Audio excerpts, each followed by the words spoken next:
It's official. The Cleveland Cavaliers are the first team in the NBA to 50 wins. Best record in the league.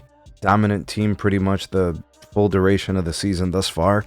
And they just continue to get better and better all the time. They beat the good teams. They beat the bad teams. They beat them all in between. This team really doesn't lose back-to-back games.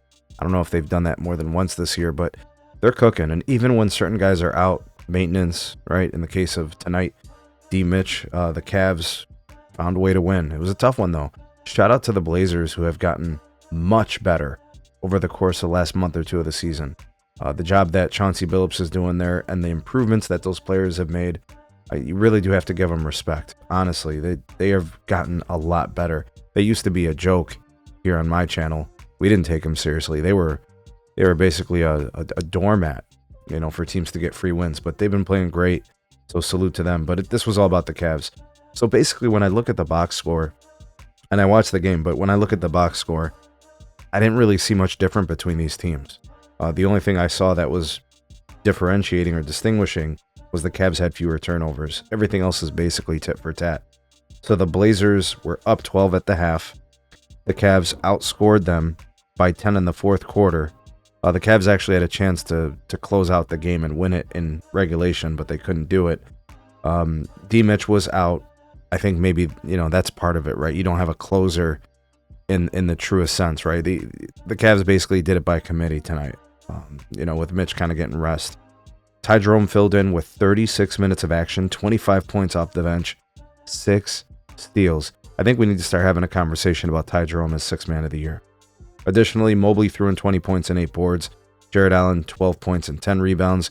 Garland, 13 and 7, 13.7 assists. Max Strus, pretty nice game for him. 14 points, 8 rebounds, 3 assists.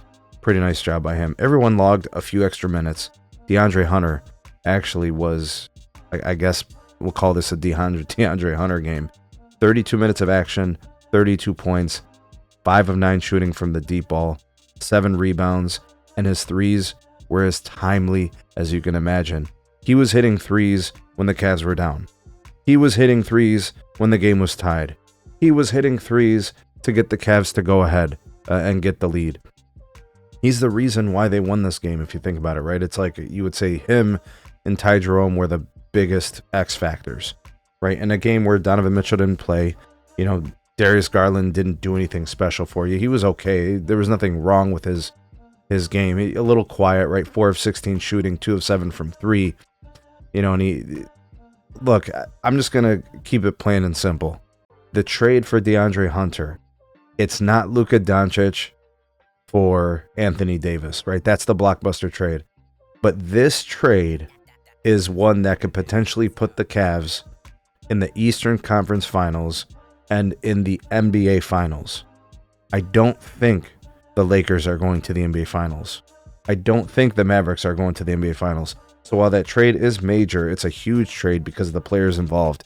The most important trade to the NBA season might actually be DeAndre Hunter from the Atlanta Hawks to the Cleveland Cavaliers, because what we saw from this guy against the Celtics, with his defense, his ability to stop the best scorers on the Boston Celtics, and the ability to fearlessly take shots when the team needs him to, he has been effortlessly worked in and integrated into this roster, both offensively and defensively. He has proven to be a difference maker for this team. He has already earned the trust of Kenny Atkinson.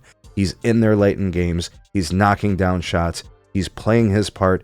In my opinion, he has overachieved any expectations that I think anybody had for him. But the reason the Cavs go to the Eastern Conference Finals and potentially get into the NBA Finals is not just because of Donovan Mitchell.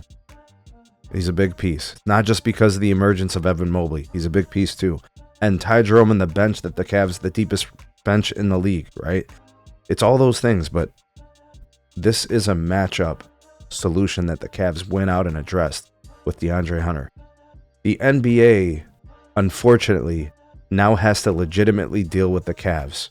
They addressed any type of weakness that you may have thought that they had on their roster by solidifying the small forward position.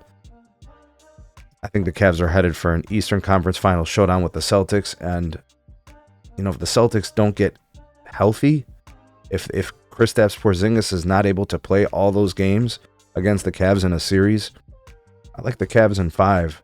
I like the Cavs to the NBA Finals. And I think they could beat anybody the way that they're playing now.